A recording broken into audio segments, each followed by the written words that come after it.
इंसिडेंट पेश आया नवीन उल-हक के साथ। मोहम्मद आमिर को यूजुअली बड़ा फ्रेंडली अंदाज में देखते हैं, ऐसा कल क्या हुआ कि मोहम्मद आमिर भड़क गए? नहीं, वो बस यंगस्टर है, सीख जाएगा। और ये क्रिकेट में होता है। जब मैं भी नया आया था तो मुझे भी बड़ी आदत थी यार बैट्समैन के साथ पंगे करने की, और वो यंगस्टर है।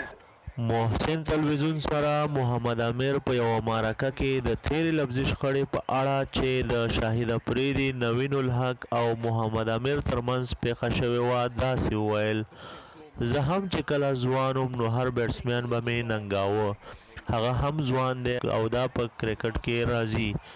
خو محمد امیر دا هم وویل چې کله یو بالر وکټ واخلي باید هغه وخت احساسات څرګند کړي. بې ځایه ریاکشن او احساساتو سره د بالر انرژي ضایع کیږي. د دې پر ځای چې بې فایدې انرژي مصرف کړي باید په خپل بالینګ کار او غور وکړي. موږ میچ هم په بیلات کې و، زه به هم یو څه احساساتي شوی وم، خو د کرکټ رولز داسې نه دي. د ځینو شیانو د کولو اجازه نه راکوي. موږ ته هم نه دی پکار چې موږ هغه څه وکړو چې د مینوالو زړونه خفه کړو، خو انسان دی، له هر انسانه غلطي کیږي. د مرکې په جریان کې وپوښتل شو چې شاهد افریدي ته په څه غوسه ورغلې وه چې نوین الحق سره یې بحث وکړ. محمد امیر زیاته کړه چې شاهد افریدي هغه ته وویل چې د مشرانو لوبغاړو سره باید داسې سلوک ونه کړای شي، خو دا کرکټ ته په دې کې شپږیزې څلوریزې او وکټې هم راځي، باید چې ټول لوبغاړي یو بل پوره احترام او درناوی ولري. نو دوستانو، دا ویډیو مو که خوښه شوې وي دا ویډیو در سره لایک او شیر کړئ.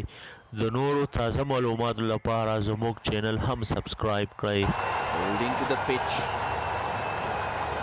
It's a very effective ball even in the game before. Another Afghan, Aftab Alam, showed how to do it. Yorkers, slower bouncers. 2 balls remaining in this innings. Still going too. At the top of his mark, he's still having a bit of a mutter. The umpire had to turn around and have a bit of a word. Played 3, losing 3. Losing 3 by some distance, really. Think about it. Full toss, straight at man, deep backward square. Tuskers losing those couple. Been off with his groin strain. It's just looked really calm and full of plans, which has been great. Bottom edge, down the fine leg, and that is going to be the end.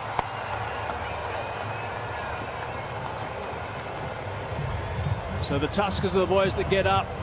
Naveen ul-Haq did a really good job, nice aggression from him, and I think the Tuskers will be quite pleased with the way they went about this today. Unfortunately for the Gaul Gladiators, they're going to have to